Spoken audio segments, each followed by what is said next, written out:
Hello friends, ഇത് ഞാൻ പണ്ടൊരു ടോപ്പ് തച്ചതിൻ്റെ ബാക്കി തുണിയാണ്. അപ്പോൾ ഇതിൽ നിന്ന് ഞാൻ ഇതുപോലൊരു ടോപ്പ് സ്റ്റിച്ച് ചെയ്തെടുത്തിട്ടുണ്ട്. അപ്പോൾ അതെങ്ങനെയാണ് ചെയ്തതെന്ന് നോക്കാം. തുണി ഞാനിങ്ങനെ 4ആയിട്ട് മടക്കിയിട്ടിട്ടുണ്ട്. അതിനുശേഷം അതിൻ്റെ മുകൾ ഭാഗത്ത് ഒരു ലൈൻ വരച്ചിട്ട് അതൊന്ന് കട്ട് ചെയ്യുന്നുണ്ട്. ആ തുണി ഒന്ന് ലെവൽ ചെയ്ത് കിട്ടാൻ വേണ്ടിയിട്ട്. ഒരു 1.5 മീറ്റർ തുണിയൊക്കെ ഉണ്ടെങ്കിൽ നമുക്ക് ഇതുപോലൊരു ടോപ്പ് ചെയ്യാൻ പറ്റും. ഇനി നമുക്ക് അളവുകൾ മാർക്ക് ചെയ്യാം. ഷോൾഡർ ഞാനൊരു 6.5 ആണ് മാർക്ക് ചെയ്യുന്നത്. താഴേക്ക് ആം ഹോളിന് വേണ്ടിയിട്ടും ഒരു 6.5 തന്നെ മാർക്ക് ചെയ്യുന്നുണ്ട്. ഇനി നമ്മുടെ ചെസ്റ്റ് അളവ് എത്രയാണോ അതിനെ 4ആയിട്ട് ഭാഗിക്കുമ്പോൾ കിട്ടുന്നതാണ് നമ്മൾ ചെസ്റ്റിൻ്റെ അളവായിട്ട് ഇവിടെ മാർക്ക് ചെയ്യുന്നത്. ഞാനൊരു 8.5 ആണ് കൊടുക്കുന്നത്. ബാക്കി ഒരു 1.5 ഇഞ്ചിൽ കൂടുതൽ തയ്യൽ തുമ്പായിട്ട് വരുന്നുണ്ട്.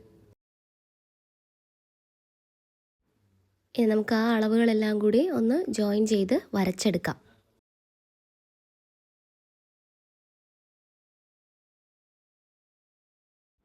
ഇനി നമുക്ക് ആ സ്ക്വയറായിട്ട് ആം ഹോളിൻ്റെ പോർഷൻ വരച്ചിട്ട് അവിടെ നിന്ന് ഒരു ഇഞ്ച് മുകളിലേക്ക് മാർക്ക് ചെയ്തിട്ട് അവിടെ നിന്ന് ഒരു കർവ് ഷേപ്പിൽ വരച്ചു കൊടുക്കാം. എന്നിട്ട് നമ്മൾ ഫ്രണ്ട് ആം ഹോളിന് വേണ്ടി ഒരു അല്പം കൂടി കുഴിച്ച് മാർക്ക് ചെയ്ത് കൊടുക്കണം. ഇതുപോലെ മാർക്ക് ചെയ്ത് കൊടുക്കണം. ഇനി ഇതിൻ്റെ ലെങ്തായിട്ട് ഞാനൊരു 16 ഇഞ്ചാണ് എടുക്കുന്നത്. അപ്പോൾ ആദ്യം ഞാൻ എടുക്കുമ്പോൾ ഒരു 15 വെച്ചിട്ടാണ് വരയ്ക്കുന്നത്. അതിന് ശേഷം ഞാൻ മാറ്റി വരച്ചിട്ടാണ് കട്ട് ചെയ്തത്. ആകെ നമുക്ക് ടോപ്പിന് എത്ര ഇറക്കമാണോ വേണ്ടത്, അപ്പോൾ ആ 16 കഴിഞ്ഞ് ബാക്കിയുള്ളതാണ് ഫ്രില്ല് വരുന്ന പോർഷനിൽ ലെങ്തായിട്ട് എടുക്കേണ്ടത്. ഇനി വേസ്റ്റിൻ്റെ അവിടുത്തെ അളവ് ഞാൻ മാർക്ക് ചെയ്യുന്നത് എനിക്ക് 7.5 ആണ്. അതിൻ്റെ കൂടെ പിന്നെ ഒരു 2 ഇഞ്ചോളം തയ്യൽ തുമ്പായിട്ട് കൂടി കൊടുത്ത് മാർക്ക് ചെയ്യുന്നുണ്ട്. ഇനി നമ്മൾ ആ വേസ്റ്റ് മാർക്ക് ചെയ്ത പോയിൻറ്റും മുകളിൽ ആ ചെസ്റ്റിൻ്റെ ഭാഗത്ത് മാർക്ക് ചെയ്ത പോയിൻറ്റും തമ്മിൽ ജോയിൻ ചെയ്ത് വരയ്ക്കണം. ആ വീഡിയോ എൻ്റെ കയ്യിൽ നിന്ന് മിസ്സായിപ്പോയതാണ്. അപ്പോൾ നമ്മൾ അങ്ങനെ വരച്ച് വെച്ചിട്ടാണ് നമ്മളത് കട്ട് ചെയ്യുന്നത്. അത് കഴിഞ്ഞ് നെക്ക് വിട്ട് കൊടുത്തത് ഒരു 3 ഇഞ്ചും താഴേക്ക് ഇറക്കം ഒരു 6.5 ഇഞ്ചുമാണ് കൊടുത്തത്. അങ്ങനെ ആ പോയിന്റ് മാർക്ക് ചെയ്തിട്ട് നമ്മളത് ഒരു സ്ക്വയറായിട്ട് വരച്ച് ചേർക്കണം. അതിനുശേഷം ഞാൻ എടുത്ത കുറേ വീഡിയോസ് സ്റ്റോറേജ് പ്രശ്നം കാരണം കിട്ടിയില്ല. അപ്പോൾ ഞാനിത് പേപ്പറിൽ ചെയ്ത് കാണിക്കാം. അപ്പോൾ ഇങ്ങനെ ഇതിപ്പോൾ ഫ്രണ്ട് പീസാണെന്ന് ധരിക്കുക. ഞാനത് 2ആയിട്ട് മടക്കി ഇട്ടിരിക്കുകയാണ്. അപ്പോൾ നമ്മളിവിടെ ഷോൾഡർ മാർക്ക് ചെയ്തിരുന്നത് ഒരു 6.5 ആയിരുന്നു. അപ്പോൾ അത് ഇത്രയാണ് നമുക്ക് വിചാരിക്കാം. എന്നിട്ട് നമ്മൾ താഴേക്ക് ആം ഹോള് മാർക്ക് ചെയ്തു. അപ്പോൾ ഇത്ര, എന്നിട്ട് ആം ഹോളിൻ്റെ റൗണ്ട് വരച്ചു. ഇവിടുന്ന് താഴേക്ക് ഇത്രയാണ് നമ്മൾ തുണിയിൽ കട്ട് ചെയ്ത് വെച്ചിരിക്കുന്നത്. ഇനി ഞാനിവിടെ നെക്ക് വിട്ടെടുക്കുന്നത് ഒരു 3 ഇഞ്ചാണ്. 3 ഇഞ്ച് നെക്ക് വിട്ടെടുത്തു. അവിടെ നിന്ന് താഴേക്ക് ഒരു 5.5 ഇഞ്ച് ഇറക്കം കൊടുത്തു. 5.5 അല്ല, 6.5 ഇഞ്ച്. 6.5 ഇഞ്ച് ഇറക്കം കൊടുത്തു. അതിനുശേഷം നമ്മൾ അവിടെ നിന്ന് ഇങ്ങനെ ഒരു വി ഷേപ്പിൽ ഇതിനെ എന്ത് ചെയ്യണം, വരച്ചു കൊടുക്കണം. വി ഷേപ്പിൽ ഇങ്ങനെ വരയ്ക്കണം. ഈ വരച്ചതിനെ കുറച്ചൊന്ന് വൈഡാക്കി ഇങ്ങനെ ഒന്ന് വൈഡാക്കി വരച്ചു കൊടുക്കണം. അപ്പോൾ അതിനുശേഷം നമ്മൾ ഈ നെക്ക് സ്റ്റിച്ച് ചെയ്യാൻ വേണ്ടിയിട്ട് ഞാൻ അതിൻ്റെ നമ്മളിപ്പോൾ ഇവിടെ 3 ഇഞ്ചാണ് എടുത്തിരിക്കുന്നത്.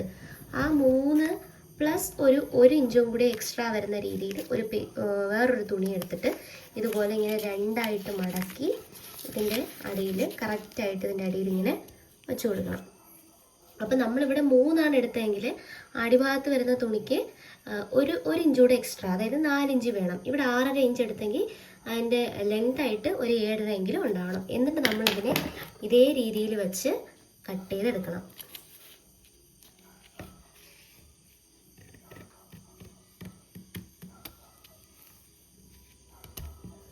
ഇതേ രീതിയിൽ കട്ട് ചെയ്തെടുക്കണം. അപ്പോൾ നമ്മൾ ഈ അടിയിലെ പീസും അതേ രീതിയിൽ തന്നെ ആ നെക്കിൻ്റെ കറക്റ്റ് അളവിന് കിട്ടും. അതിനെ നമ്മൾ ഒരു ഇഞ്ച് വിട്ടിട്ട് ഇങ്ങനെ ഒന്ന് കട്ട് ചെയ്തെടുക്കണം.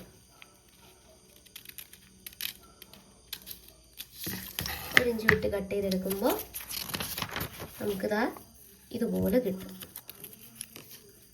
കറക്റ്റായിട്ട് ഇങ്ങനെ കിട്ടും. ഇങ്ങനെ കിട്ടിയിട്ട് നമ്മൾ ഇങ്ങനെ ഒരു 1/4 ഇഞ്ച് വിട്ട് ഈ സൈഡ് വഴി ഇങ്ങനെ സ്റ്റിച്ച് ചെയ്യണം.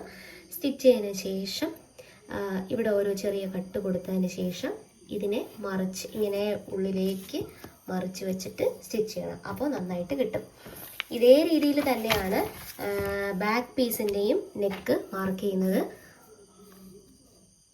ബാക്ക് പീസിൻ്റെ നെക്ക് ഞാനൊരു 3 ഇഞ്ച് തന്നെയാണ് എൻ്റെ വിഡ്ത്ത് എടുത്തിരിക്കുന്നത്. അതിനുശേഷം ഇറക്കം ഒരു 4 ഇഞ്ച് എടുത്തിട്ട് ഒരു സ്ക്വയർ ആയിട്ട് വരച്ചു കൊടുക്കുക. എന്നിട്ട് അതിനെ ഒരു റൗണ്ടിലേക്ക് മാറ്റാം. അപ്പോൾ അതിൻ്റെ അടിയിൽ ഞാൻ അതുപോലെ സെയിം ഒരു പീസ് വെച്ചിട്ട് കട്ട് ചെയ്തെടുത്തു. കട്ട് ചെയ്തെടുക്കുമ്പോൾ നമുക്കിതുപോലെ കിട്ടും. എന്നിട്ട് ഫ്രണ്ട് നെക്ക് സ്റ്റിച്ച് ചെയ്തതുപോലെ തന്നെ ഇവിടെയും സ്റ്റിച്ച് ചെയ്യാം. അപ്പോൾ നമ്മുടെ ഫ്രണ്ട് നെക്ക് കട്ട് ചെയ്തെടുക്കുമ്പോൾ ഇങ്ങനെയാണ് ഉണ്ടാവുക. സ്ലീവ് മാർക്ക് ചെയ്യാൻ അളവ് എടുക്കുന്നത് എങ്ങനെയാണെന്ന് കൂടി കാണിക്കാം. ഞാൻ ചെയ്യുന്നത് ഇവിടെ നിന്ന് തയ്യൽ തുമ്പ് ഷോൾഡർ ജോയിൻ ചെയ്യാനുള്ള ഒരു 1/2 ഇഞ്ച് വിട്ടിട്ട് ഇതുവരെയാണ് നമ്മളിപ്പോൾ ജസ്റ്റ് മാർക്ക് ചെയ്തത്. ബാക്കി തയ്യൽ തുമ്പിന് വേണ്ടിയിട്ടതാണെന്ന് വിചാരിക്കാം. അങ്ങനെയെങ്കിൽ ഈ പോയിന്റ് മുതൽ ഇതുവരെയുള്ള ലെങ്ത് ഇങ്ങനെ അളന്നു നോക്കണം. അത് എത്രയാണോ കിട്ടുന്നത് ആ കിട്ടുന്ന അളവിനെ സ്ലീവിന് വേണ്ടിയിട്ട് രണ്ടായിട്ട് മടക്കിയിട്ട് 2 പീസ് രണ്ടായിട്ട് മടക്കിയിട്ട് എടുക്കണം. എന്നിട്ട് ആ കിട്ടുന്ന അളവിനെ അതിൻ്റെ മുകൾ ഭാഗത്തുനിന്ന് ഒരു 3 ഇഞ്ച് താഴ്ത്തി ആ കിട്ടുന്ന ഇപ്പോൾ 6.5 ആണ് കിട്ടിയതെങ്കിൽ ആ 6.5 ഇവിടെ അടയാളപ്പെടുത്തുക. എന്നിട്ട് മുകളിൽ നിന്ന് ഒരു 1.5 ഇഞ്ചോളം മാറ്റിയിട്ട് അവിടെ നിന്ന് ഈ 6.5ലേക്ക് നമ്മളൊരു സ്ട്രെയിറ്റ് ലൈൻ വരച്ചു കൊടുക്കുക. പിന്നെ അതിനെ ഒന്ന് ഇതേ രീതിയിലൊന്ന് വളച്ചു കൊടുക്കുക. എന്നിട്ട് ഇവിടെ നമ്മൾ എത്രയാണോ നമ്മുടെ മെയിൻ തുണിയിൽ തയ്യൽ തുമ്പ് കൊടുത്ത് അത്രയും തന്നെ ഇവിടെയും കൊടുക്കുക. എന്നിട്ട് താഴേക്ക് ലെങ്ത് മാർക്ക് ചെയ്ത്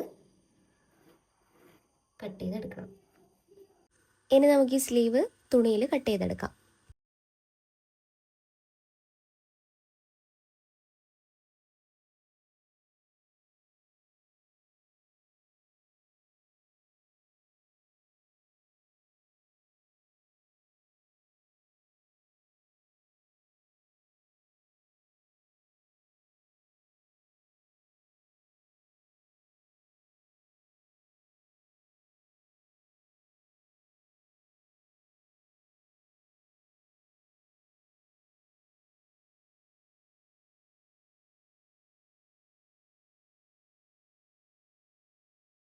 ഫ്രണ്ട് കൈക്കുഴി ഇതുപോലെ നമ്മളൊന്ന് കുറച്ചും കൂടി കുഴിച്ചൊന്ന് വെട്ടിയെടുക്കണം കേട്ടോ.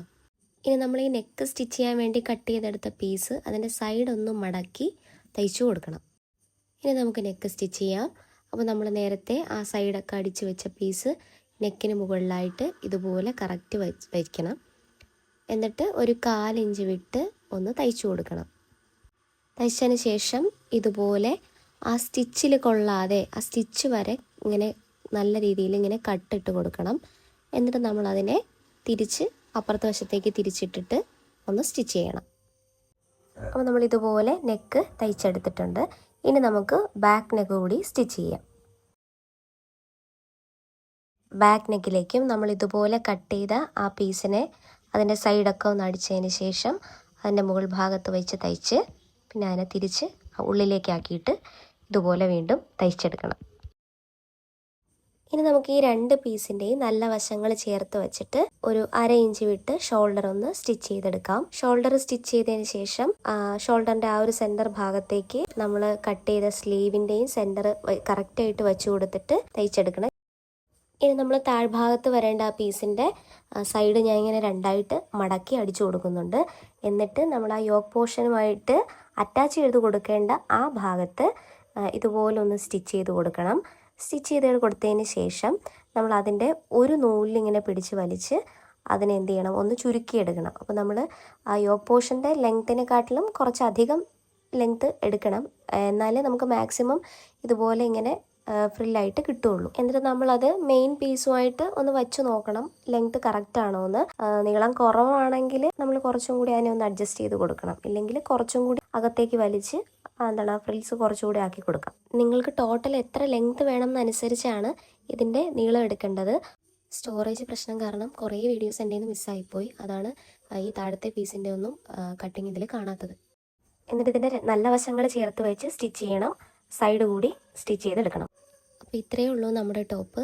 ഇഷ്ടപ്പെട്ടെങ്കിൽ ചാനൽ ഒന്ന് സബ്സ്ക്രൈബ് ചെയ്യണേ.